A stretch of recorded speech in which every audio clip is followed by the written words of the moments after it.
31 की नाइट आएगी, 31 दिसंबर की रात आएगी।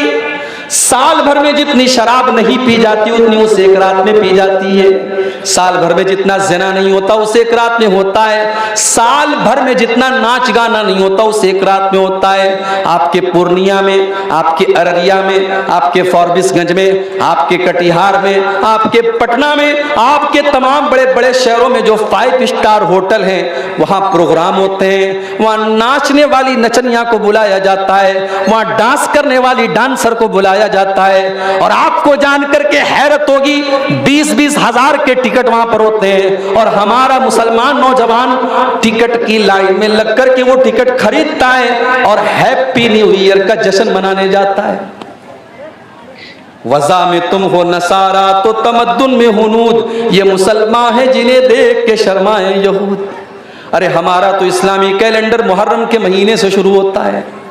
हमारा इस्लामी कैलेंडर मुहर्रम के महीने से शुरू होता है और हमें तो मुहर्रम के महीने में भी नया साल मनाने की इजाजत नहीं दी गई। हमें तो वहां पर भी नया साल मनाने की कोई रस्म नहीं निभाना है। ये कैलेंडर तो हमारा कैलेंडर भी नहीं है। बेगाने की शादी में अब्दुल्ला दीवाना, हम अंग्रेजी कैलेंडर का नया साल का जश्न मना रहे हैं। हम हैप्पी न्यू ईयर लिख रहे हैं। हम फेसबुक के ऊपर लोगों को मुबारकबाद दे रहे हैं। हम व्हाट्सएप के ऊपर लोगों को मुबारकबाद दे रहे हैं। मुसलमान तो ऐसे भी हैं। 25 दिसंबर की रात आई, फेसबुक के ऊपर नाम के साथ खान लगा हुआ है, नाम के साथ अंसारी लगा हुआ है, नाम के साथ शेख लगा हुआ है, नाम के अंदर मोहम्मद और अहमद लगा हुआ है, इस्लामी नाम है। मुसलमान घराने से ताल्लुक रखने वाला लड़का और लड़की आज फेसबुक के ऊपर आज लोगों को क्रिसमस की मुबारकबाद दे रहा है। जाकर देख लीजिए आप, बहुत सारे आपके अररिया के भी नौजवान होंगे।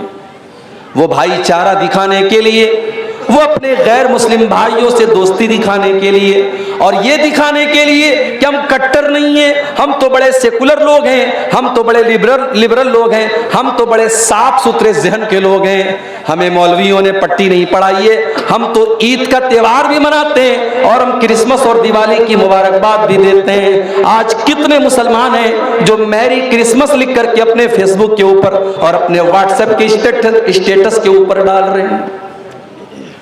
क्या आपको पता है कि इस क्रिसमस की मुबारकबाद दे करके आप क्या साबित करना चाहते हैं? हमारे वो ईसाई भाई जो क्रिसमस का त्यौहार मनाते हैं, कभी आपने मालूम किया कि वो क्रिसमस क्यों मनाते हैं? उनका यह अकीदा है कि आज ही के दिन हजरत ईसा पैदा हुए। लेकिन माफ कीजिए, हम तो ईसा अलैहिस्सलाम को अल्लाह का बंदा मानते हैं, अल्लाह का रसूल मानते हैं। मगर ईसाई से आप जा करके पूछो तुम ईसा को क्या मानते हो, तो वो कहता है कि Jesus is son of God. वो जवाब देगा Jesus is son of God. वो कहेगा कि ईसा मसीह तो अल्लाह के बेटे हैं। अल्लाह ने नऊज़ुबिल्लाह अपने बेटे को ईसा बना करके दुनिया में भेजा। मेरे प्यारे साथियों, इसका मतलब ये हुआ कि क्रिसमस मनाने वाला ये अकीदा रखता है कि आज के दिन अल्लाह ताला का बेटा पैदा हुआ और इससे बड़ी गाली अल्लाह के नजदीक कोई नहीं है। शराब पीने वाला, ज़िना करने वाला, चोरी करने वाला, कत्ल करने वाला उतना बड़ा पाप नहीं करता है जितना बड़ा पाप अल्लाह ताला के लिए किसी को बेटा बनाने वाला करता है। इसीलिए अल्लाह ताला ने कुरान की सबसे छोटी सूरत में हमको ये अकीदा सिखा दिया और इस सूरत का नाम सूरह इखलास भी रखा गया और इस सूरत को 1/3 कुरान के बराबर भी करार दिया गया। कुल हुवल्लाहु अहद अल्लाहुस समद लम यलिद वलम यूलद वलम यकुल लहू कुफुवन अहद। ऐ नबी आप ऐलान कर दीजिए अल्लाह एक है, अल्लाहुस समद, अल्लाह बेनियाज है। अल्लाह को किसी के सहारे की जरूरत नहीं है, अल्लाह को किसी की मदद की जरूरत नहीं है। लम यलिद वलम यूलद, न तो उसने किसी को जन्म दिया है, न उसको किसी ने जन्म दिया है, न उसका कोई बेटा है, न वो किसी का बेटा है। वलम यकुल लहू कुफुवन अहद, और उसके बराबर और उसका हमसर भी कोई नहीं है। ये अकीदा है हमारा। हमारे यहाँ 4 साल के बच्चे को सूरह इखलास याद होती है। जो सूरह इखलास को याद करेगा और सूरह इखलास का मतलब समझेगा, वो फेसबुक के ऊपर मैरी क्रिसमस नहीं लिख सकता, वो क्रिसमस की मुबारकबाद नहीं दे सकता, जिसने ये अकीदा बचपन से पढ़ा हो, लम यलिद वलम यूलद, कि अल्लाह का कोई बेटा नहीं, अल्लाह किसी का बेटा नहीं, वो क्रिसमस की मुबारकबाद नहीं दे सकता। मगर अफसोस तो इसी बात का है मेरे भाइयों, हमने जलसे तो बहुत कराए सीमांचल में, शायद साल भर में अगर हम गिनती करेंगे तो आपके अररिया के अंदर कम से कम कई 100 जलसे होते होंगे। आपने जलसा तो करा लिया, हजारों की पब्लिक तो आपने इकट्ठा कर ली, मगर दीन का इल्म क्या है, माफ कीजिए, ये आपके पास इसकी कोई नॉलेज नहीं है। दीन के इल्म के नाम पर आप जीरो हैं।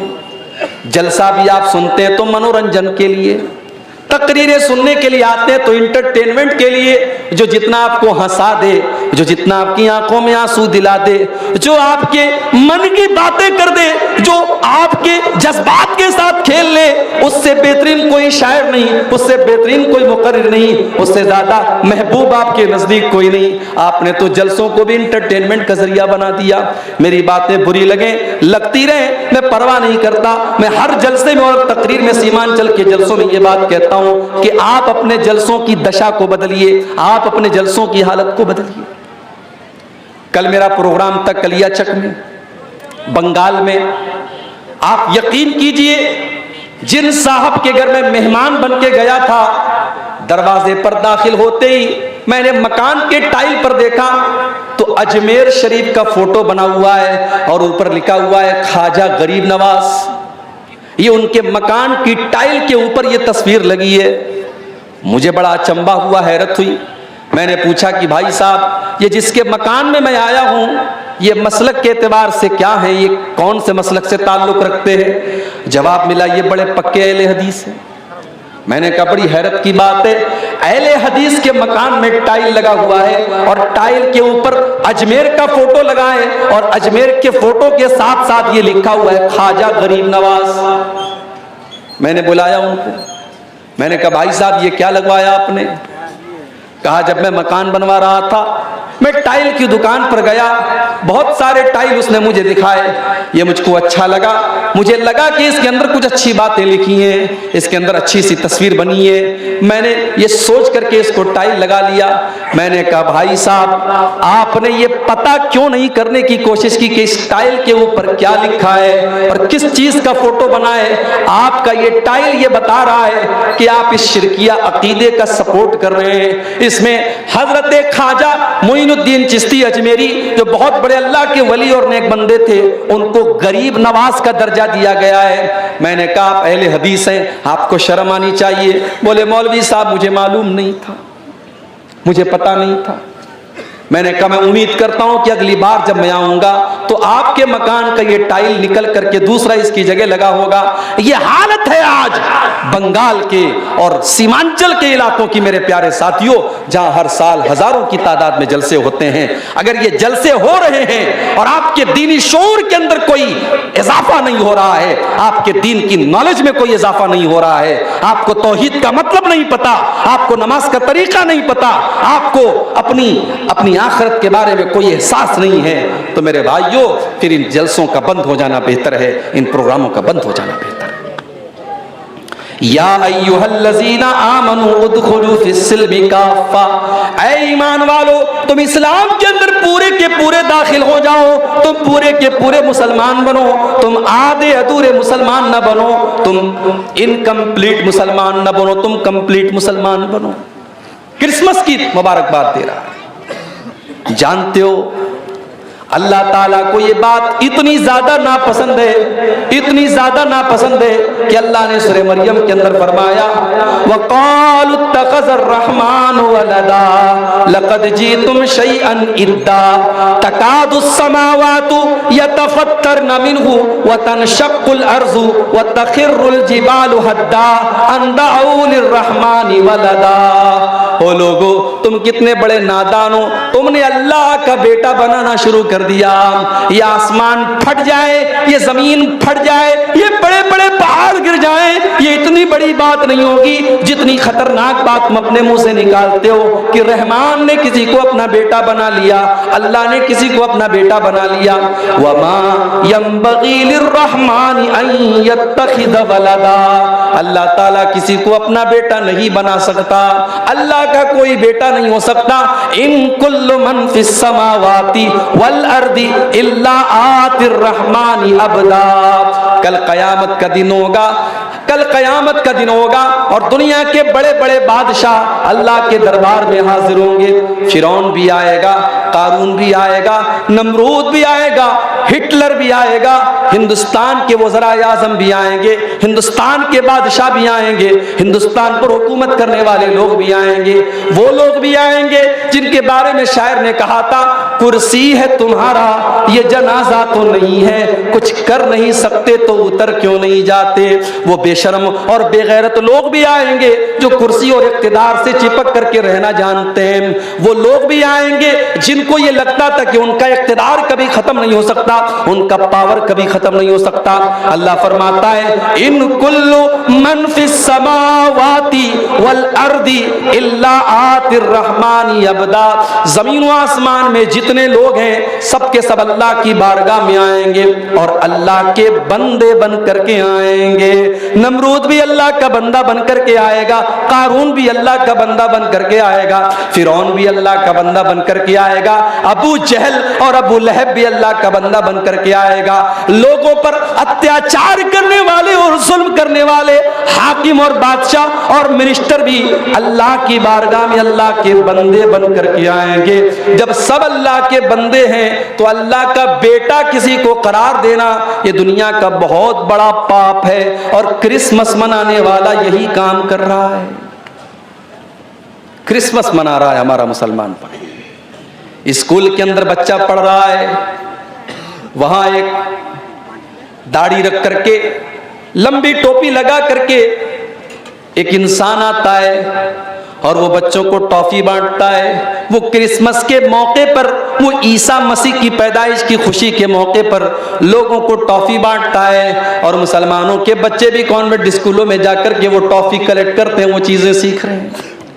यही नहीं, स्कूलों के अंदर फंक्शन होता है, ड्रामा होता है और वहां पर मुसलमान बच्चे भी ये क्रिसमस का पूरा ड्रामा मना रहे हैं। मेरे प्यारे साथियों, मैं फिर से आपको कुरान के दूसरे पारे की वो आयत याद दिला रहा हूं, या अय्युहल्लज़ीना आमनू उदखुलू फिस्सिल्मि काफ़ा। ऐ ईमान वालो, तुम इस्लाम के अंदर पूरे के पूरे दाखिल हो जाओ।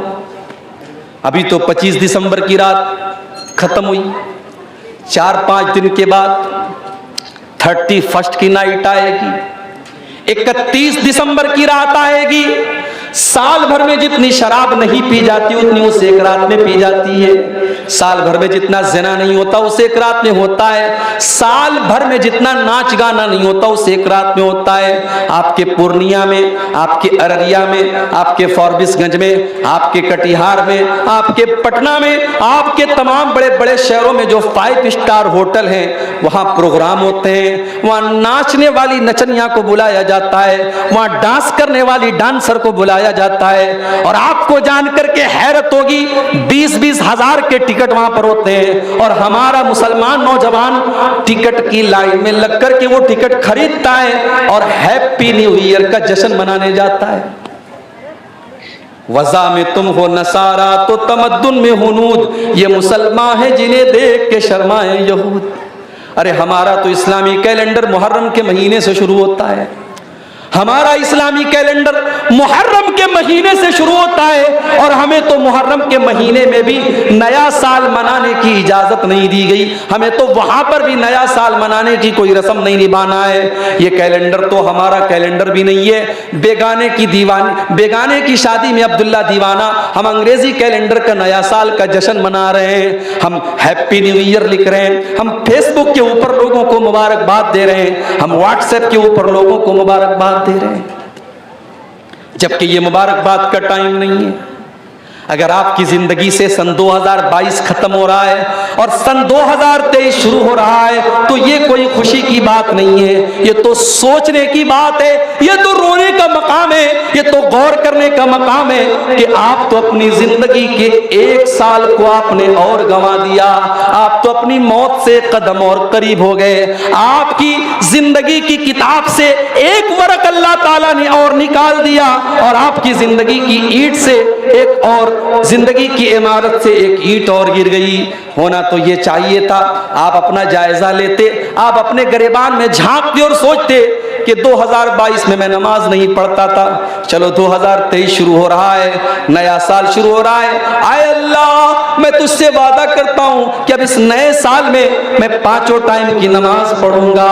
आप कुरान नहीं पढ़ते थे, होना तो ये चाहिए था, साल पलट रहा है तो आप अपनी इस कमी को दूर करते, आप अपनी जुबान से गाली निकालते थे, आप अल्लाह से वादा करें, आए अल्लाह सन 2023 शुरू हो रहा है, आए अल्लाह मैं वादा करता हूं कि अब मैं अपनी जुबान को गाली से बचाऊंगा, मैं गुटखा खाता था, मैं नशा करता था, आए अल्लाह मैं अपनी जान के ऊपर जुल्म किया करता था, आए अल्लाह 1 साल और मेरी जिंदगी का जा रहा है और एक नया साल मेरी जिंदगी में आ रहा है, आए अल्लाह मैं तुझसे वादा करता हूं कि अब मैं नशे को छोड़ दूंगा, मैं गुटखा खाना छोड़ दूंगा, मैं हराम काम करना छोड़ दूंगा।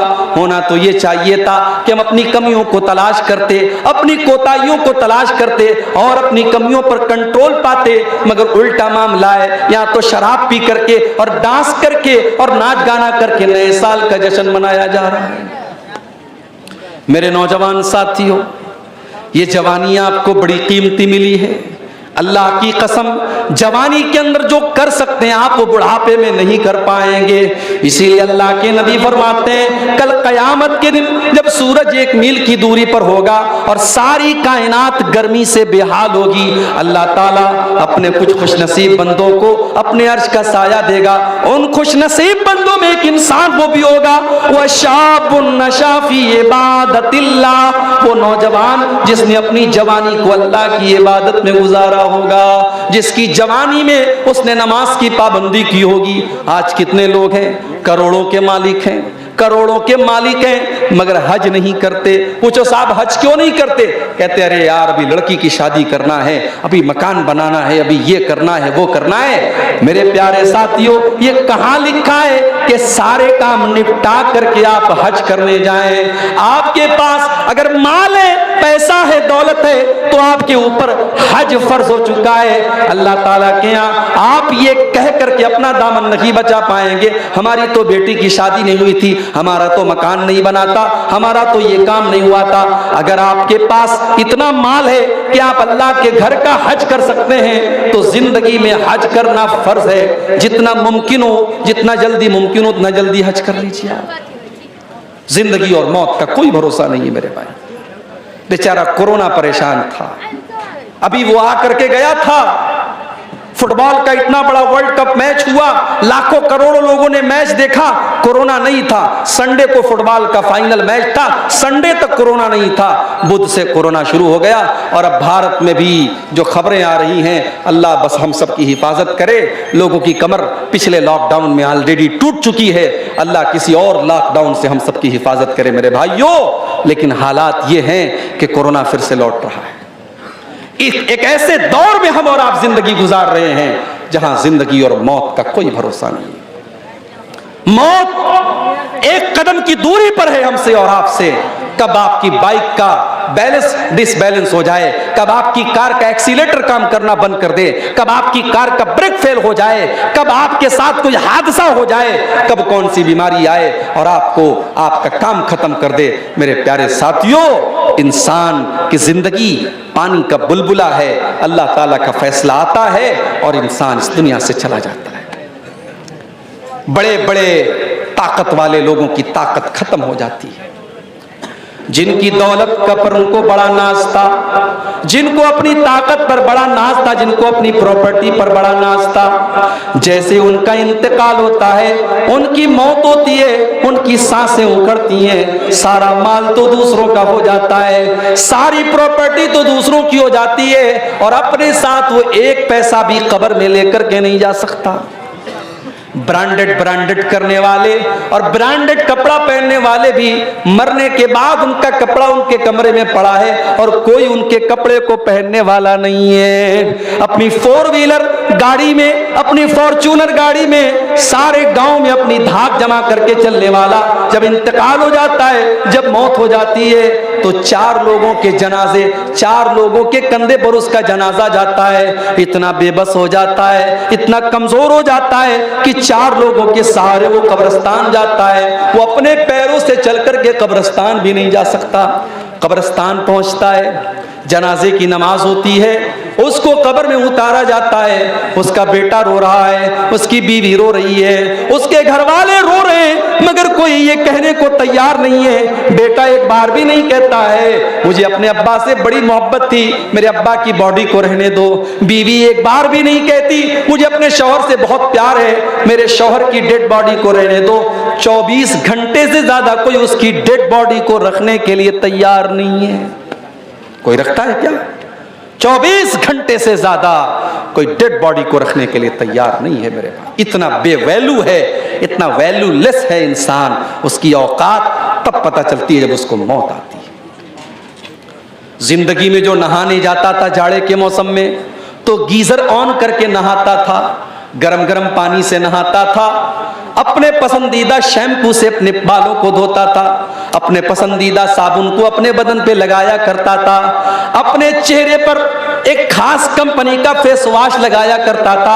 आज इतना बेबस और कमजोर हो चुका है, आज मर चुका है, और आज वो ये भी नहीं कह सकता कि है मुझे नहलाने वाले, मैं तो गर्म पानी से नहाया करता था, तो मुझे ठंडे पानी से क्यों नहला रहा है? मैं तो डब साबुन से नहाया करता था, तू तो साबुन भी नहीं इस्तेमाल कर रहा है। मैं तो फला कंपनी का शैम्पू लगाया करता था, तू मुझे वो शैम्पू क्यों नहीं लगा रहा है? आज इतना बेबस है, इतना कमजोर है, आज दूसरे लोग उसको नहला रहे हैं, उसके बदन से कपड़े उतार रहे हैं, उसको नंगा करके उसको नहला रहे हैं। इतना बेबस है, इतना कमजोर है। उसके पेट में कोई गंदगी है तो गुस्ल करने वाला उसके पेट को दबा करके उसके पेट की गंदगी को निकाल रहा है। मेरे प्यारे साथियों, जरा सोचो, वो दिन हमें और आपको भी देखना है। हमें और आपको भी हमारे मरने के बाद गुस्ल दिया जाएगा, हमारे मरने के बाद हमको कफनाया जाएगा, और उस कफन के कपड़े के अंदर कोई जेब भी नहीं है, कोई पॉकेट भी नहीं है। दुनिया में इंसान अपनी पॉकेट का बड़ा ख्याल रखता था, अपने पैसे का बड़ा ख्याल करता था, अपने पर्स में अपना ATM कार्ड लेकर के चला करता था, अपने मोबाइल में UPI लेकर के चला करता था। आज कब्र में जा रहा है, कोई ATM कार्ड उसके काम आने वाला नहीं है, कोई UPI और फोन पे उसके काम आने वाला नहीं है। आज खाली हाथ वो दुनिया से जा रहा है। कब्रिस्तान पहुंचा, कब्र में उतारा जा रहा है। बेटों ने भी मिट्टी दे करके हाथ झाड़ दिया, घर वालों ने भी, भाइयों ने भी मिट्टी दे करके हाथ झाड़ दिया। गोया के सबने हाथ झाड़ करके ये पैगाम दे दिया कि हम यहां तक तो आपके काम आ गए, अब आगे आप जाने और आपके आमाल जाने। इसीलिए अल्लाह के प्यारे नबी फरमाते हैं, यतबउल मय्यत सलासतुन, जब इंसान का इंतकाल होता है तो 3 चीजें उसके साथ होती हैं, मालुहु व अहलुहु व अमलुहु। एक तो उसका माल होता है, एक उसके घर वाले होते हैं, और एक उसका अमल होता है। अल्लाह के नबी फरमाते हैं कि माल तो मरते ही दूसरों का हो जाता है।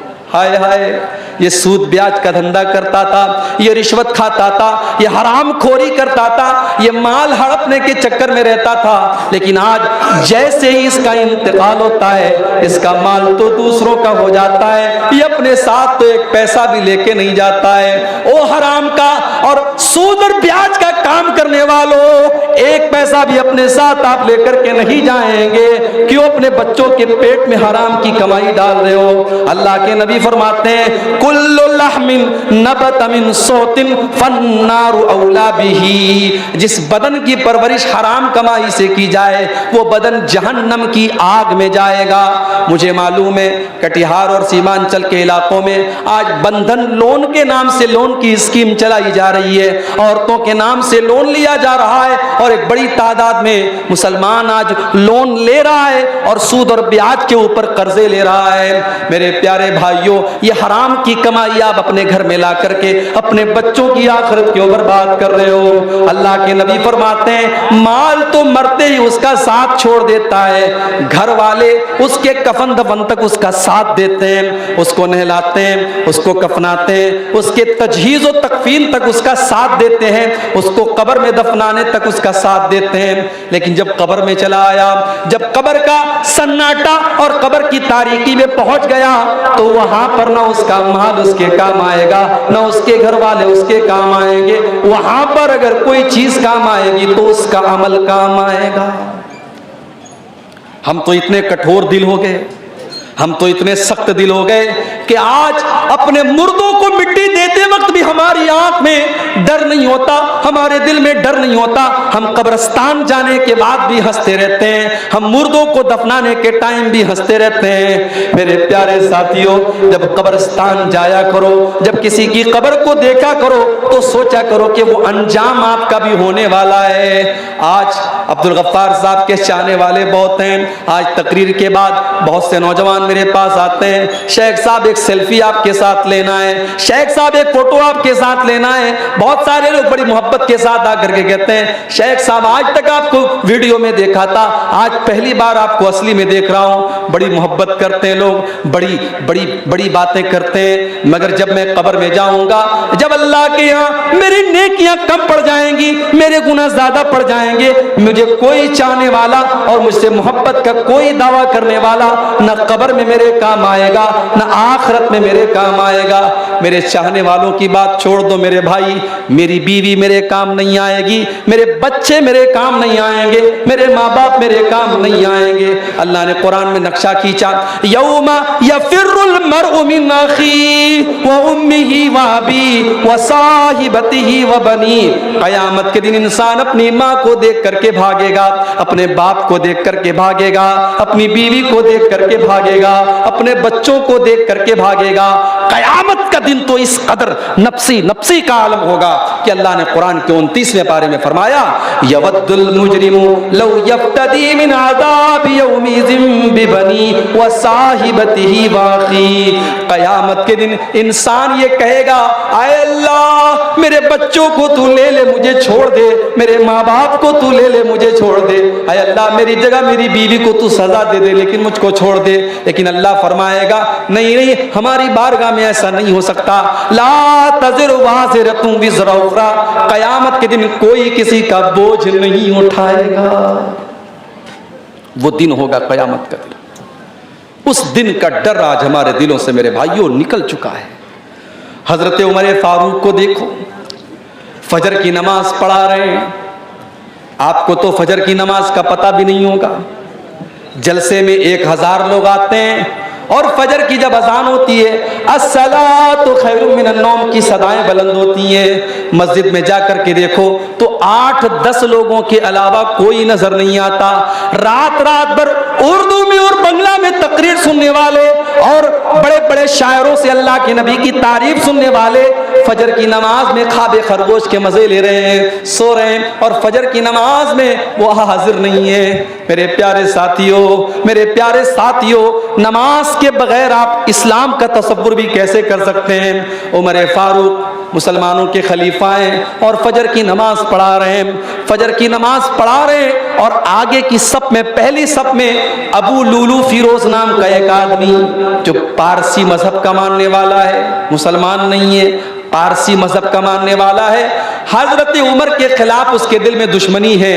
वो खंजर लेकर के आया है और पहली सब में वो शामिल है और उसका मकसद हजरत उमर के ऊपर अटैक करना है। जैसे हजरत उमर ने नमाज शुरू की, वो आगे बढ़ा, उसने हजरत उमर के ऊपर अटैक किया और हजरत उमर के नाफ के पास उसने हमला किया।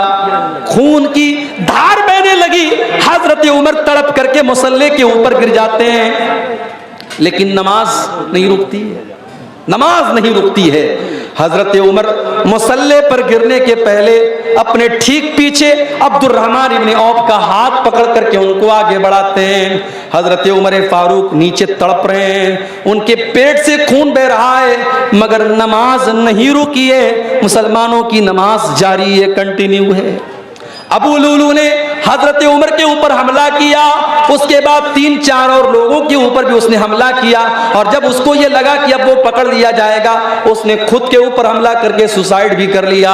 ये सारा मामला पहली सफ में हो रहा है, पीछे के लोगों को कुछ पता भी नहीं है। अब्दुर्रहमान इब्न औफ ने हल्की नमाज पढ़ाई, फजर की नमाज पढ़ाई, और नमाज के बाद जब हजरत उमर को उठा करके घर लेके जाया गया, डॉक्टरों ने देखा, तबीबों ने देखा, हकीमों ने देखा, कहा कि अमीरुल मोमिनीन अब आपके बचने का चांस नहीं है, आपकी अतड़ियां कट चुकी हैं, अब आपका आखिरी टाइम आ चुका है, अब आपके इंतकाल का टाइम आ चुका है। मेरे प्यारे साथियों, उमर फारूक कौन है? उमर फारूक वो सहाबी हैं कि अल्लाह के नबी कहा करते थे, आए उमर, जिस गली से तुम गुजर जाते हो उस गली से शैतान भाग जाता है। ये मकाम था हजरत उमर का। आज आखिरी टाइम है, बिस्तरे मर के ऊपर पड़े हैं और चेहरे के ऊपर घबराहट के आसार हैं, चेहरे पर घबराहट के आसार हैं। अब्दुल्ला बिन अब्बास आते हैं और कहते हैं कि आए अमीरुल मोमिनीन, आप इतना घबराए हुए क्यों हैं? क्या बात है, इतना घबराए हुए क्यों हैं?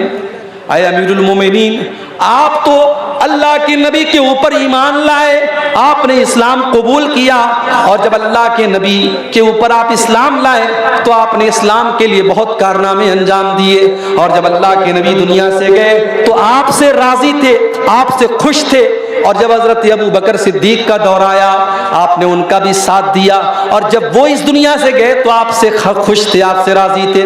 फिर ऐ उमर फारूक, आपका दौर आया और आपने बड़े अच्छे तरीके से हुकूमत की है, और आज आप दुनिया से जा रहे हैं तो आपसे लोग राजी हैं, इसलिए आपको परेशान होने की कोई जरूरत नहीं है। जरा तसव्वुर करो मेरे प्यारे साथियों कि आखिरत की फिक्र जब इंसान को होती है तो जितने भी नेकी और तकवा के आला मेयार पर पहुंच जाए, उसे डर होता है कि अल्लाह को वो क्या मुंह दिखाएगा। हजरत उमर फारूक रजी अल्लाह तआला अन्हु जवाब देते हैं, ऐ अब्दुल्ला बिन अब्बास, अगर मैंने अपने नबी का साथ दिया, अगर मैं अपने नबी के ऊपर ईमान लाया, अगर मैंने अबू बकर का साथ दिया, फज़ालिका मिन मन्निल्लाहि अलैया, तो ये तो अल्लाह का मेरे ऊपर एहसान था, ये तो अल्लाह का मेरे ऊपर करम था, इसमें मेरा कोई रोल नहीं था, मेरा कोई किरदार नहीं था। ऐ अब्दुल्ला, मुझे डर है तो इसी बात का डर है, जब मेरा दौरे हुकूमत आया, पता नहीं मेरे कौन से फैसले ऐसे रहे होंगे जो अल्लाह को पसंद आए होंगे, और कौन से ऐसे फैसले रहे होंगे जो अल्लाह को नापसंद रहे होंगे।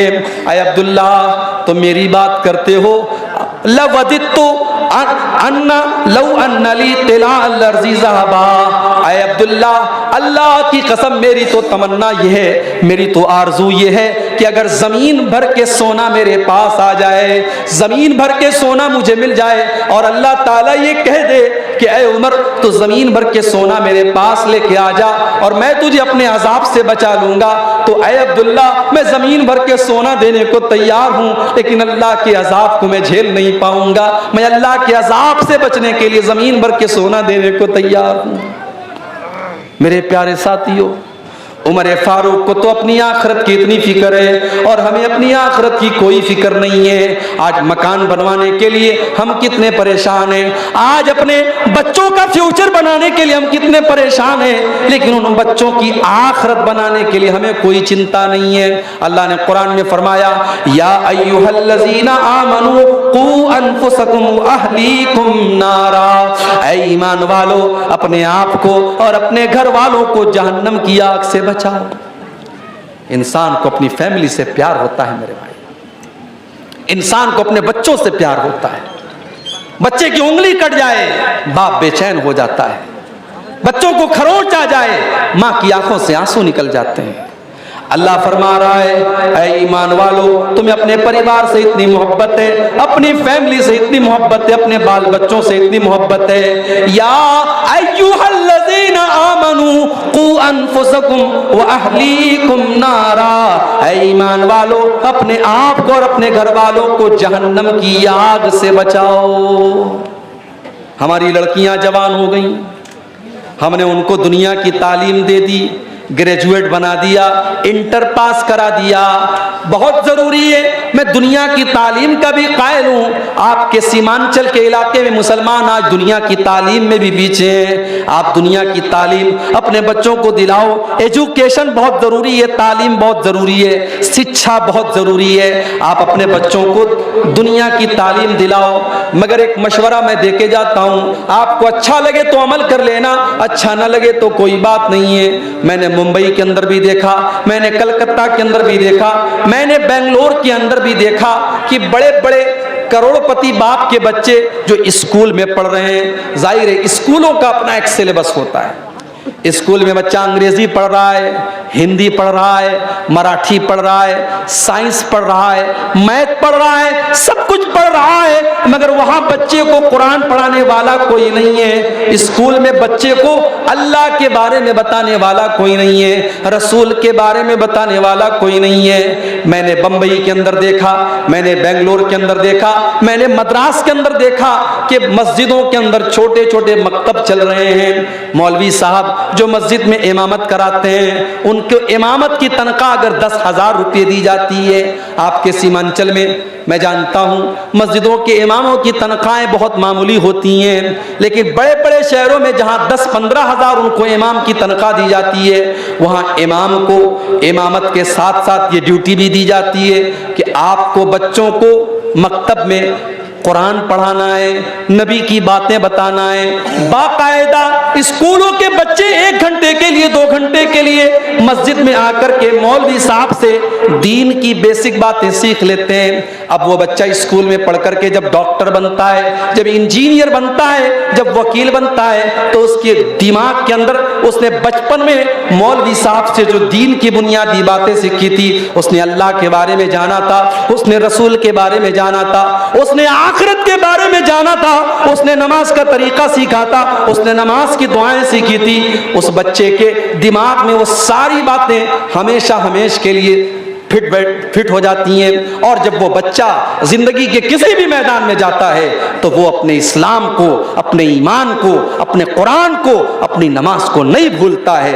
मेरे प्यारे साथियों, आज मुसलमान लड़कियां अगर गैरों के साथ फरार हो रही हैं और बाकायदा एक साजिश के तहत उनको इस्लाम से निकाल करके उनको मुर्तद बनाया जा रहा है और उनके साथ साजिश रच करके उनकी इज्जत का सौदा किया जा रहा है, तो उसके बहुत बड़े जिम्मेदार हम और आप हैं। हमने अपनी बच्चियों को दीन की तालीम नहीं दी, हमने अपने बच्चों को दीन की तालीम नहीं दी। सीमांचल में गांव-गांव में मदरसे हैं, मगर मदरसे में सारे लोग तो अपने बच्चों को नहीं पढ़ाते, सारे लोग तो अपने बच्चों को मदरसे में पढ़ाने को तैयार नहीं है। हमारा बच्चा मदरसे में नहीं पढ़ेगा, मदरसे का खाना हमारा बच्चा नहीं खाएगा। मदरसे में बड़े गरीब घरों का बच्चा, बड़े मिडिल क्लास का बच्चा पढ़ता है, अमीर लोग तो अपने बच्चों को मदरसों में नहीं पढ़ाते हैं। मेरे प्यारे साथियों, अगर अल्लाह ने आपको दौलत दी है तो आप अपने बच्चों को कॉन्वेंट स्कूल में और आला स्कूल में पढ़ाने के साथ साथ अपने बच्चों और बच्चियों को दीन की तालीम भी दिलाइए। कू अनफुसकुम व अहलीकुम नारा, ऐ ईमान वालों, अपने आप को और अपने घर वालों को जहन्नम की आग से बचाओ। और जानते हो जहन्नम की आग कैसी होगी? फरमाया कि जहन्नम की आग पेट्रोल से नहीं जलेगी, जहन्नम की आग डीजल से नहीं जलेगी, जहन्नम की आग कोयले से नहीं जलेगी। वक़ूदुहन नासु वल हिजारा, जहन्नम की आग तो इंसानों से जलेगी और पत्थरों से जलेगी। अलैहा मलाइकतुन गिलाजुन शिदादुन ला यासून अल्लाह, उस जहन्नम के जो दारोगा होंगे, उस जहन्नम के जो चौकीदार होंगे, वो बड़े टाइट होंगे, बड़े सख्त होंगे, वो किसी के साथ कोई मुरव्वत नहीं करेंगे, कोई रहम नहीं करेंगे। अपने आप को और अपने घर वालों को जहन्नम की आग से बचाओ मेरे भाई। शादी करते हैं आप, शादी में आपके सीमांचल के इलाके में मैं जानता हूं, मैंने देखा है, बड़े बड़े मौलवियों को मैंने देखा है कि वो भी जहेज ले रहे हैं, 100-100 200 लोगों से बारात लेके जा रहे हैं। लेकिन अल्लाह का फजल व करम है कि ऐसे नौजवान भी हमने देखे हैं। अभी आज ही एक नौजवान से मुलाकात हुई, उसने कहा मौलवी साहब मैंने 1 पैसे का जहेज नहीं लिया, हम लोग टोटल 9 लोग गए थे, हम लड़की को विदा करके लेके चले आए, बड़ी खुशी हुई, मैंने मुबारकबाद दी। आज ऐसी शादियां भी होती हैं, और जब ऐसी शादियां होती हैं तो मियाँ बीवी के रिश्ते में मोहब्बत पैदा होती है। जब ऐसी बीवी आपके घर में आएगी जिसमें आपने जहेज की कोई डिमांड नहीं की होगी और बारात का कोई चक्कर नहीं होगा, और आपने रस्म और रिवाज से अपने आप को पाक किया होगा, वो निकाह के जरिए जब आप अपनी बीवी को घर में लाएंगे, उस रिश्ते में अल्लाह ताला बरकत पैदा करेगा। जो औलाद पैदा होगी वो औलाद भी नेक पैदा होगी। आज औलाद क्यों खराब पैदा हो रही है? जब माएं खराब हैं, जब बाप खराब है, तो बच्चे तो खराब होंगे ना। हजरत फातिमा को देखो, एक तरफ चक्की चला रही हैं, गोद में हसन और हुसैन को लिए हैं, हसन और हुसैन को दूध भी पिला रही हैं और चक्की भी चला रही हैं, और जुबान पर तस्बीह के कलिमात भी हैं। मेरे प्यारे भाइयों, जो औरत अपने घर का काम भी कर रही है, अपने बच्चे को दूध भी पिला रही है, और उसकी जुबान पर अल्लाह की तस्बीह के कलिमात हैं, जब वो बच्चा, उसकी गोद में पलने वाला बच्चा जब बड़ा होगा, तो उस बच्चे के बुनियाद में, उस बच्चे के अंदर जो खून दौड़ रहा होगा, उस नेक माँ का दौड़ रहा होगा। आज ऐसी माएं कहां हमारे समाज में मिलती हैं? हमने तो जब रिश्ता देखना होता है, हम जब रिश्ता देखते हैं तो हम ये देखते हैं कि लड़की कितनी स्मार्ट है, कितनी खूबसूरत है, कितनी देखने में हैंडसम है, कितनी खूबसूरत है। हम तो खूबसूरती को मेयार बनाते हैं। अल्लाह के प्यारे नबी ने फरमाया, तुम कहुल मरातुल अर्बईन, जब लड़कियों की शादी करो तो 4 चीजें देखी जाती हैं, 4 चीजें लड़की के अंदर देखी जाती हैं। ले मालिहा वले हसबिहा वले जमालिहा वले दीनिहा।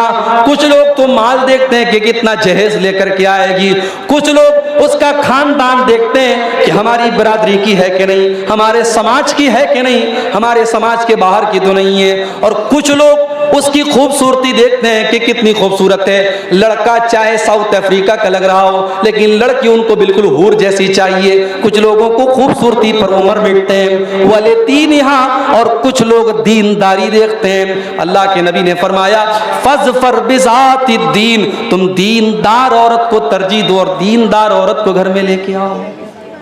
अच्छा, एक अजीब बात बताऊं, आपके यहाँ हल्दी की रस्म होती है कि नहीं? कोई बताए भाई, मुझे नहीं मालूम। होती है ना? माशाअल्लाह। हल्दी की रस्म में क्या होता है? हल्दी लगाई जाती है। अब तो बाकायदा बड़े बड़े फंक्शन होते हैं शादी के 1-2 दिन पहले हल्दी के नाम से। उसमें बहुत सारे घर की औरतें जो होती हैं वो हल्दी के रंग का कपड़ा पहनती हैं, पीले रंग का कपड़ा पहनती हैं, और खाना पीना होता है, पूरा फंक्शन होता है, उसको कहते हैं हल्दी की रस्म। और ये रस्म कौन मना रहा है? मुसलमान मना रहा है। और मुसलमान में भी कौन सा मुसलमान? जिसका ये दावा है कि वो कुरान और हदीस पे चलता है, जो सीने पर हाथ बांधता है, जो बराबर रफ़ायदैन करता है, जो आमीन जोर से बोलता है, और जो कहता है कि साहब हम पक्के अहले हदीस हैं, उसके घर में भी हल्दी की रस्म हो रही है। जाओ गूगल के पर टाइप करो, हिंदी में टाइप करो, हिंदी तो आती है ना आप लोगों को, हिंदी में टाइप करो हल्दी की परंपरा कहां से शुरू हुई। बस इतना टाइप कर दो गूगल के अंदर जाकर। हल्दी की परंपरा हमारे भारत में शुरू हुई, ये भारतीय परंपरा है, और हिंदू समाज के अंदर हल्दी को यह माना जाता है कि अगर आपने हल्दी लगाई है तो आपको नजर नहीं लगेगी। समाज के अंदर, घर के अंदर मनहूसियत नहीं आएगी, नजर नहीं लगेगी। इस पर्पस के साथ और इस उद्देश्य के साथ हल्दी लगाई जाती है। और आज हमारा मुसलमान भी अपने शादी ब्याह पर हल्दी लगा रहा है। क्या आपने अल्लाह के नबी की वो हदीस नहीं पढ़ी? मन तशब्बह बिकौमिन फहुव मिनहुम, जो किसी कौम की नकल करेगा वो उन्हीं में से होगा, उन्हीं में से होगा। और आगे बढ़िए, शादी के मौके पर लड़का जब अपनी ससुराल जाता है तो उसकी जवान जवान सालियां उसका रास्ता रोक लेती हैं। जवान जवान सालियां उसके जूते चुरा लेती हैं और जब तक वो जूता की चुराई न दे दे, वो दरवाजे की छिकाई न दे दे, तब तक वो अपनी बीवी को रुखसत करके लेके नहीं जा सकता। मेरे प्यारे साथियों, ये सारे काम होते हैं और शादी के कार्ड पे लिखा जाता है निकाहे मसनून। ओ लोगों, इस निकाह के अंदर हमने कुछ भी मसनून नहीं रखा। इस निकाह के अंदर कोई भी काम हमने सुन्नत के मुताबिक नहीं रखा। बस एक काम सुन्नत के मुताबिक हो रहा है, मौलवी साहब आते हैं, निकाह पढ़ाते हैं, बस यही काम सुन्नत के मुताबिक हो रहा है। बाकी सर से पैर तक निकाह के अंदर हराम काम हो रहे हैं। कितने लोगों की शादी में वीडियो रिकॉर्डिंग होती है, बाकायदा वीडियो कैमरा वाला आता है और औरतों के अंदर घुस घुस करके दुल्हन का और उसके कमरे का वीडियो बनाता है और बाद में बड़े शौक से वो वीडियो भी देखा जाता है। मेरे प्यारे साथियों, या अय्युहल्लज़ीना आमनू उदखुलू फिस्सिल्मी काफ़ा, ऐ ईमान वालों तुम इस्लाम के अंदर पूरे के पूरे दाखिल हो जाओ। अगर आप पूरे के पूरे मुसलमान हैं तो आप शादी ब्याह में भी मुसलमान बनिए। सिर्फ नमाज में मुसलमान बनने से काम नहीं चलेगा, शादी ब्याह में भी आपको मुसलमान बनना पड़ेगा। और ये जहेज, इस जहेज ने तो आज जीना हराम कर दिया है समाज का।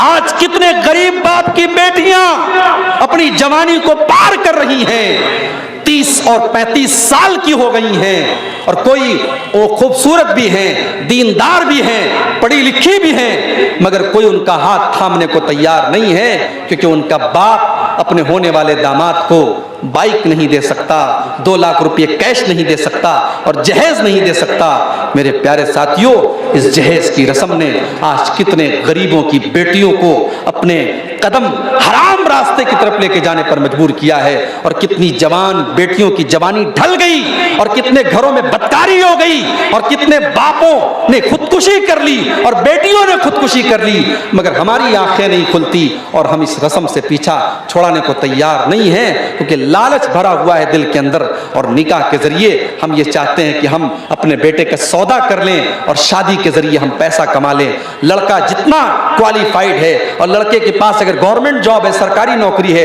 तो उतने ज्यादा जहेज की डिमांड की जा रही है। मेरे प्यारे साथियों, हमने अपनी इन हरकतों से बेटी को बोझ बना दिया है। बेटी बोझ बन गई है। आज किसी को 2 बेटियां हों और तीसरी बेटी उसको हो जाए तो हॉस्पिटल की नर्स भी बड़ा धीरे से आके कहती है, साहब आपको बेटी हुई है। उसको पता है कि इसको कोई खुशी नहीं होगी। हाँ, बेटा अगर हुआ है तो हॉस्पिटल की नर्स भी आकर के कहेगी कि हमें मिठाई खिलाइए, हमें नजराना दीजिए, क्योंकि बेटा हुआ है तो कमा के लाएगा और बेटी हुई है तो उसको जहेज देना पड़ेगा। हमने बेटियों को बोझ बना दिया है। मेरे प्यारे साथी, अल्लाह की कसम, अगर ये बेटियां बोझ होती तो अल्लाह अपने नबी को 4-4 बेटियां न देता। मेरे नबी को अल्लाह ने 4 बेटियों से नवाजा। सबसे बड़ी बेटी का नाम ज़ैनब था, उनकी शादी अबुल आस इब्न रबी से होती है। दूसरे नंबर की बेटी का नाम उम्मे कुलसूम है, उनका निकाह हज़रत उस्मान गनी के साथ होता है। तीसरी बेटी का नाम रुकैया है, उनका निकाह भी हज़रत उस्मान गनी के साथ होता है। पहले रुकैया का निकाह होता है, जब उनका इंतकाल हो जाता है तब उम्मे कुलसूम का निकाह होता है। एक आदमी के निकाह में 2 सगी बहनें एक साथ नहीं रह सकती। हाँ, एक बहन का इंतकाल हो जाए तो वो अपनी साली से शादी कर सकता है, लेकिन एक साथ 2 बहनों से शादी करना इस्लाम में हराम है। और चौथी बेटी अल्लाह के नबी की, जो सबसे छोटी और सबसे लाडली बेटी है, उसका निकाह होता है हजरत फातिमा के साथ। अगर बेटियां कलंक होती और बेटियां बोझ होती तो अल्लाह अपने नबी को 4-4 बेटियां न देता। मेरे भाइयों, इस जहेज की रस्म ने आज बेटियों को बोझ बना दिया है। आज हमें पूरा मुसलमान होने की जरूरत है। आज हमें अपने शादी ब्याह के सिस्टम को भी सुधारने की जरूरत है। आइए फिर से हम उसी आयत की तरफ बढ़ते हैं। कुरान करीम के दूसरे पारे की आयत है, या अय्युहल्लज़ीना आमनू उदखुलू फिस्सिल्मी काफ़ा, ऐ ईमान वालो तुम इस्लाम के अंदर पूरे के पूरे दाखिल हो जाओ। अखलाक कैसा है हमारा? अखलाक कैसा है हमारा? लोगों के साथ हमारा व्यवहार कैसा है? लोगों के साथ हमारा सलूक कैसा है? नमाजी तो है हम 5 टाइम, मगर हमारा पड़ोसी हमसे परेशान है, गांव वाले हमसे परेशान हैं, हमारी जुबान से परेशान हैं। अगर आपका अखलाक अच्छा नहीं है तो आपकी नमाज कल क़यामत के दिन आपके मुंह के ऊपर मार दी जाएगी मेरे भाई।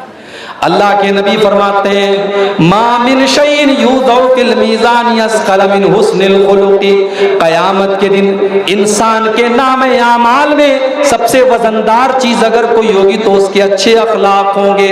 हमारे नबी का अखलाक देखो, हमारे नबी का अखलाक देखो। आपने कभी अपनी जात के लिए किसी से बदला नहीं लिया, किसी से इंतकाम नहीं लिया, अपने खून के दुश्मनों को भी आपने माफ कर दिया। जब मक्का फतह हुआ और आपके वो दुश्मन जिन्होंने नमाज की हालत में आपके ऊपर गंदगी डाली थी, जिन्होंने आपको मक्का से निकाला था, जिन्होंने आपको बहुत तरीके की तकलीफें दी थी, आज वो सब के सब लाइन से खड़े हैं। अल्लाह के नबी पूछते हैं बताओ तुम्हें मुझसे क्या उम्मीद है? सब के सब सर झुका करके कहते हैं अय मोहम्मद आप तो शरीफ बाप के शरीफ बेटे हैं, आपसे अच्छी उम्मीद है। अल्लाह के नबी फरमाते हैं जाओ मैं तुमसे वही बात कहता हूं जो यूसुफ अलैहिस्सलाम ने अपने भाइयों से कही थी, ला तसरीबा अलैकुमुल यौम, जाओ मोहम्मदुर रसूलुल्लाह किसी से बदला नहीं लेंगे, इज़हाबू अंतुम तुलका, जाओ तुम सब के सब आजाद हो। ये अखलाक अपने अंदर पैदा करो मेरे भाई। आज हमारे मुल्क के हालात भी बदल रहे हैं, नफरत की हवाएं बड़ी तेजी से चल रही हैं। आपके बिहार की सरजमीन पर अभी हालात अच्छे हैं, बेहतर हैं, मगर दूसरे इलाकों के हालात बहुत ज्यादा बुरे हो रहे हैं। मगर मैं समझता हूं कि नफरत की इस आंधी को भी हम रोक सकते हैं। हमारा फार्मूला वही है जो हमारे नबी का फार्मूला था, और वो फार्मूला क्या था?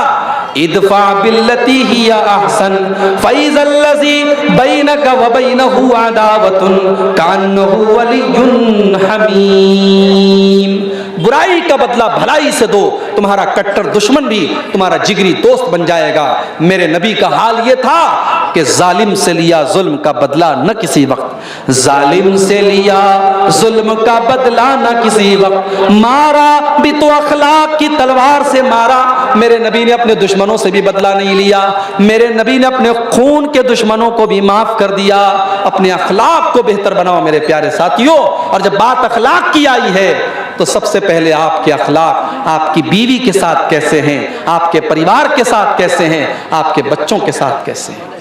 आज तो हालात ये हैं कि आदमी जब सुबह सोया रहता है तो बच्चा स्कूल जाता है, और जब रात को घर आता है तो बच्चा सो चुका होता है। आज माँ बाप के पास अपने बच्चों के लिए टाइम नहीं है। माँ अलग मोबाइल में लगी है, बाप अलग मोबाइल में लगा है, और बच्चे अलग मोबाइल में लगे हैं। अपने बच्चों की तरबियत के लिए टाइम निकालो मेरे भाई। महाराष्ट्र के अंदर एक जगह है शोलापुर। एक मरतबा शोलापुर में प्रोग्राम में मैं गया, एक साहब के घर में गया, बड़े अच्छे आदमी थे, नेक आदमी थे। उन्होंने कहा मौलवी साहब मैं रात में जब सोता हूं तो सूरे मुल्क पढ़ के जरूर सोता हूं। अल्लाह के नबी की हदीस है कि जो रात को सूरे मुल्क पढ़ करके सोएगा अल्लाह उसको अजाब कब्र से बचाएगा। उन्होंने कहा मौलवी साहब मैं सूरे मुल्क पढ़ करके सोता हूं, और जब मैं सूरे मुल्क पढ़ता हूं तो मेरा 4 साल का पोता जो मेरे बगल में सोता है वो अपने दादा के मुंह से सूरे मुल्क सुनता है, और मेरा पोता सूरे मुल्क सुन सुन करके पूरी सूरे मुल्क याद कर चुका है। और 4 साल के उनके पोते से जब मैंने पूछा तो उसने फर फर फर पर पूरी सूरे मुल्क पढ़ के उसने मुझको सुना दी। सूरे मुल्क अच्छी खासी लंबी सूरत है, 2-2.5 सफ़े की सूरत है, और बड़े बड़े लोगों को याद नहीं होती, 4 साल के बच्चे को याद है। क्यों? क्योंकि उसने अपने दादा को पढ़ते हुए देखा है। मेरे भाइयों, बच्चे आपकी बात बाद में देखते हैं, आपका अमल पहले देखते हैं। बच्चा जब आपको गाली देते हुए देखता है, बच्चा जब आपको गुटखा खाते हुए देखता है, बच्चा जब आपको सिगरेट पीते हुए देखता है, बच्चा जब आपको गलत काम करते हुए देखता है, बच्चा आपसे सीखता है। अपने बच्चों की तरबियत पर भी आप ध्यान दीजिए। अरबी का एक शायर कहता है लईसल यतीम मन इंतहा अबवाहु मिन हम्मिल हयाती व खल्लफाहु जलीला। यतीम वो नहीं है जिसके माँ बाप उसको दुनिया से छोड़ के चले जाएं। यतीम वो बच्चा नहीं है जिसकी माँ का इंतकाल हो जाए, जिसके बाप का इंतकाल हो जाए। इन्नल यतीमा हुवल्लज़ी तल्का लहू उम्मन तखल्लत अव्वबम मशगूला। कहता है कि यतीम तो वो है जिसकी माँ के पास उसके लिए समय न हो और जिसके बाप के पास उसके लिए टाइम न हो। बाप इतना बिजी हो कि बच्चे को टाइम न दे सके और माँ इतनी बिजी हो कि बच्चे को टाइम न दे सके, वो बच्चा यतीम है, वो बच्चा यतीम है। मेरे प्यारे साथियों, आपका अखलाक समाज के साथ कैसा है ये बाद में देखा जाएगा, आपके परिवार के साथ कैसा है ये पहले देखा जाएगा।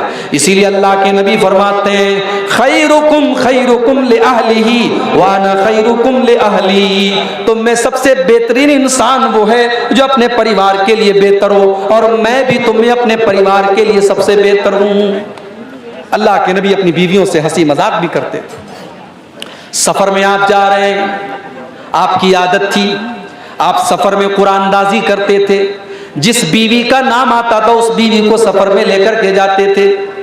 अम्मा आयशा को लेकर के आप सफर में जा रहे हैं, रास्ते में आपने सहाबा से कहा कि तुम लोग थोड़ा आगे बढ़ जाओ। जब सहाबा आगे बढ़ गए थोड़ा सन्नाटा हो गया।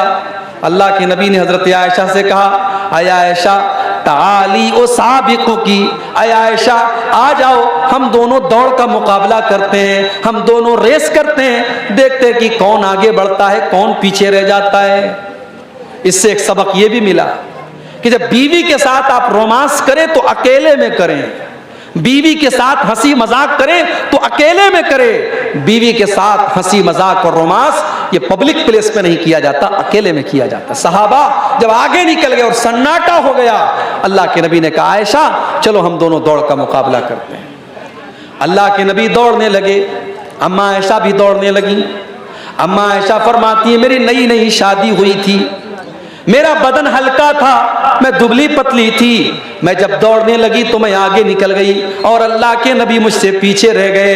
मैं जोर जोर से हंसने लगी और अल्लाह के नबी को मैं चिढ़ाने लगी कि देखिए मैं तो आपसे आगे निकल गई। अल्लाह के प्यारे नबी खामोश हो गए, कुछ नहीं कहा आपने, कुछ नहीं कहा आपने, कोई बात नहीं ठीक है। कुछ दिनों के बाद एक दूसरा सफर था और इत्तेफाक से इस सफर में भी अम्मा आयशा आपके साथ में थी और आपने एक जगह मौका देखा, आपने सहाबा से कहा तुम लोग थोड़ा आगे बढ़ जाओ। सहाबा आगे बढ़ गए, आपने फरमाया कि अय आयशा आ जाओ, बहुत दिन हो गए हम दोनों दौड़ का मुकाबला करते हैं। अम्मा आयशा फरमाती हैं अब की मर्तबा जब मैं दौड़ने लगी फलम्मा बुदिनतु, तो अब मैं थोड़ी मोटी हो गई थी, मैं थोड़ी मोटी हो गई थी, मेरा बदन थोड़ा मोटा हो गया था, अब मैं दौड़ने में वो स्पीड नहीं थी जो पहले थी मेरे अंदर। इससे एक सबक ये भी मिला जब आप शादी करके अपनी बीवी को लाएं तो इतना प्यार करें, इतनी मोहब्बत करें, उसको इतना टाइम दें, उसके शौक और अरमान को इतना पूरा करें कि उसकी तंदुरुस्ती अच्छी हो जाए, उसकी हेल्थ अच्छी हो जाए। ये कोई अच्छी बात नहीं है कि आप अपनी बीवी को शादी करके लाएं और इतना खटा दें, इतना खटा दें कि बेचारी का वजन और घट जाए। नहीं, उसको इतनी मोहब्बत दो, इतना प्यार दो कि उसका वजन बढ़ जाए और उसके जो है उसको और खुशहाली उसको नसीब हो। अल्लाह के नबी ने हजरत आयशा को इतनी मोहब्बत दी और इतना खुश रखा कि वो कहती है मैं मोटी हो गई थी और अब की मर्तबा जब मैं दौड़ने लगी तो इस मर्तबा अल्लाह के नबी आगे बढ़ गए और मैं पीछे रह गई। अल्लाह के नबी मुस्कुराने लगे और आपने फरमाया हाज़िही बितिलका, ऐ आयशा आज मैंने उस दिन का बदला ले लिया, उस दिन तुम आगे निकल गई, आज मैं आगे निकल गया। ये थी अल्लाह के नबी की मैरिटल लाइफ, आपकी वैवाहिक जिंदगी, आपकी शादीशुदा जिंदगी। आप एक अच्छे शौहर भी थे मेरे प्यारे साथियों। अगर आप दीनदार बनना चाहते हैं तो एक अच्छे शौहर भी बनिए, एक अच्छे शौहर के बने बगैर आप दीनदार नहीं हो सकते। ऐसा नहीं है, अल्लाह के नबी अपनी बीवियों से नाराज भी होते थे। अम्मा आयशा कहने लगी, एक मर्तबा अल्लाह के नबी अम्मा आयशा से कहने लगे कि अय आयशा मुझे पता चल जाता है तुम कब मुझसे खुश होती हो और तुम कब मुझसे नाराज होती हो। कहा अल्लाह के नबी कैसे पता चल जाता है आपको? कहा आयशा, जब तुम मुझसे खुश होती हो तो जब तुम कसम खाती हो तो कहती हो वह रब्बे मुहम्मदिन, मोहम्मद के रब की कसम। जब तुम मुझसे खुश होती हो तो मेरा नाम लेकर के कहती हो मोहम्मद के रब की कसम, और जब मुझसे नाराज होती हो तो कहती हो वरब इब्राहीम, इब्राहीम के रब की कसम। मैं समझ जाता हूं कि आज आयशा मुझसे नाराज है। अम्मा आयशा ने मुस्कुरा करके कहा, आय अल्लाह के नबी, जब मैं आपसे नाराज होती हूं तब भी मैं आपका नाम छोड़ती हूं, लेकिन आपको नहीं छोड़ती हूं। आपकी मोहब्बत मेरे दिल से कभी नहीं निकलती है। मैं गुस्से की हालत में भी आपका नाम नहीं लेती हूं, मगर आपकी मोहब्बत मेरे सीने में मौजूद होती है। मेरे प्यारे साथियों, ये रिश्ता था अल्लाह के नबी का अपनी बीवियों के साथ। इसीलिए जब अल्लाह के नबी से पूछा गया मा हक़्क़ु ज़ौजती अहदिना अलैहि, आय अल्लाह के नबी, बीवी का हक हमारे ऊपर क्या है? आज कोई पूछता है ये? आज लोग मेरे पास आके कहते हैं मौलवी साहब हमारी बीवी ये नहीं करती, हमारी बीवी वो नहीं करती। जरा आप शौहर के हुकूक पर तकरीर कर दीजिए। आज ऐसे शौहर तो मिलेंगे जो अपने हुकूक के बारे में पूछेंगे, मगर यहाँ बीवी का हक क्या है हमारे ऊपर, ये आकर के पूछा सहाबी ने। अय अल्लाह के नबी, बीवी का हक हमारे ऊपर क्या है, जरा आप बता दीजिए। अल्लाह के नबी ने फरमाया अंतुतिमहा इज़ा तइमता व तक्सुहा इज़ा तसैता वला तज़रिबिल वजहा वला तुक़ब्बे वला तहजुर इल्ला फिल बैत। आपने फरमाया बीवी का हक ये है कि जो तुम खाओ अपनी बीवी को खिलाओ। अच्छा खा रहे हो तो बीवी को अच्छा खिलाओ। ये नहीं होना चाहिए कि बीवी तो बेचारी घर में दाल खा रही है, साग सब्जी खा रही है और तुम बाहर मांस मछली खा रहे हो। नहीं, जो तुम खा रहे हो अपनी बीवी को खिलाओ। वह तक्सुहा इज़ा तसैता, और जैसा तुम कपड़ा पहनो अपनी बीवी को भी तुम पहनाओ। जिस मेयार का और जिस स्टैंडर्ड का कपड़ा तुम पहन रहे हो उसी मेयार का अपनी बीवी को पहनाओ। वला तज़रिबिल वजहा, और कभी गुस्से में अपनी बीवी के चेहरे पर तुम कभी हाथ मत उठाना। वला तुक़ब्बे, और कभी उसको गाली गलौज मत करना। वला तहजुर इल्ला फिल बैत, और अगर बीवी से गुस्सा हो जाओ, नाराजगी हो जाए तो कभी उसको घर के बाहर मत निकालो। घर के अंदर का मामला घर के अंदर सुलटा लिया करो, घर के अंदर हल कर लिया करो। ये बीवी का हक है शौहर के ऊपर। लेकिन मेरी प्यारी माँ और बहनों, कुछ हक आपके ऊपर भी है शौहर का। मैं चाहता हूं कि उसको भी आपके सामने बता दूं। अल्लाह के नबी से पूछा गया अय्युन निसाई खैर, आय अल्लाह के नबी कौन सी औरत सबसे अच्छी है? आपने फरमाया अल्लती तसुर्रुहु इज़ा नज़र, जब शौहर देखे तो खुश हो जाए। जलसे में जा रही है, सज के जा रही है, संवर के जा रही है, मेकअप करके जा रही है, खुशबू लगा के जा रही है। जबकि जलसे में खुशबू लगा करके, सज करके, संवर करके जाना हराम है, हराम हराम है।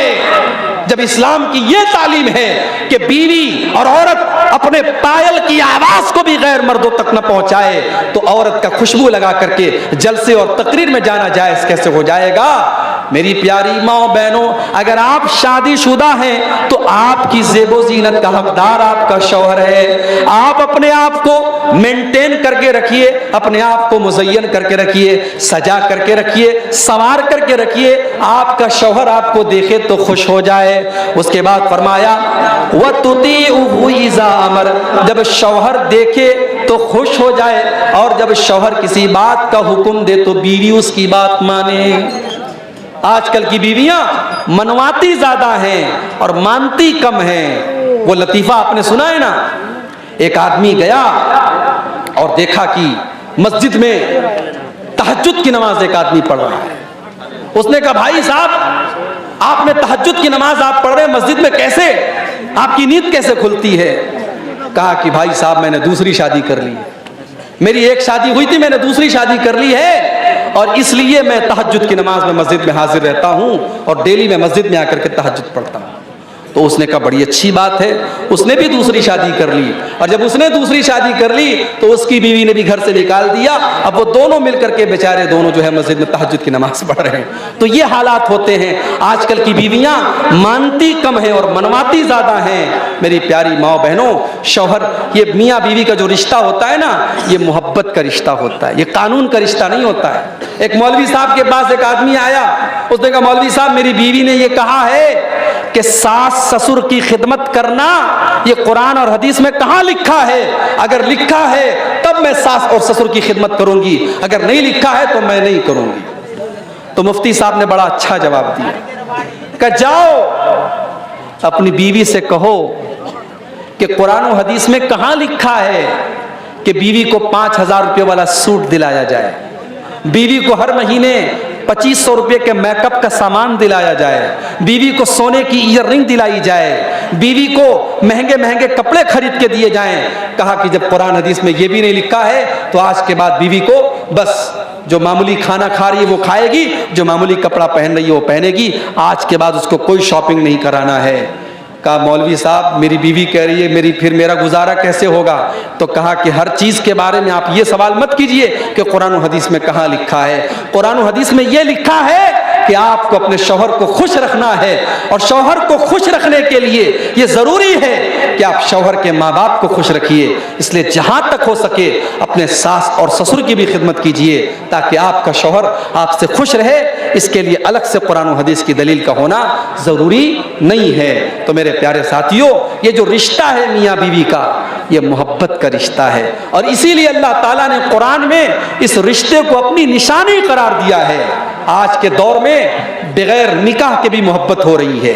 आज के दौर में पहले मोहब्बत होती है फिर शादी होती है, इस तरीके के वाकयात भी हो रहे हैं। मगर याद रखो, ऐसी शादियां आमतौर से फेल होती हैं और नाकाम होती हैं, जिसको हमारे यहाँ लव मैरिज कहा जाता है। ये लव मैरिज नाकाम होती है। क्यों? क्योंकि ये हराम होती है। मोहब्बत करो और फिर शादी करो, ये इस्लाम का कॉन्सेप्ट नहीं है। इस्लाम का कॉन्सेप्ट है शादी करो फिर मोहब्बत करो। और जब शादी करने के बाद एक इंसान एक औरत को अपने घर में लाता है तो अल्लाह ताला ने फरमाया वमिन आयातिही अन खलक़ लकुम मिन अनफुसिकुम अज़वाजन लितस्कुनु इलैहा व जअल बैनकुम मवद्दतन व रहमा।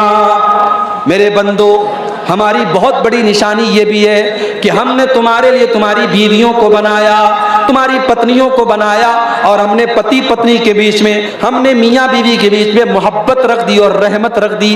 उलमा कहते हैं मोहब्बत का ताल्लुक जवानी से है और रहमत का ताल्लुक बुढ़ापे से। एक उम्र ऐसी आती है कि मर्द भी बूढ़ा हो गया, औरत भी बूढ़ी हो गई।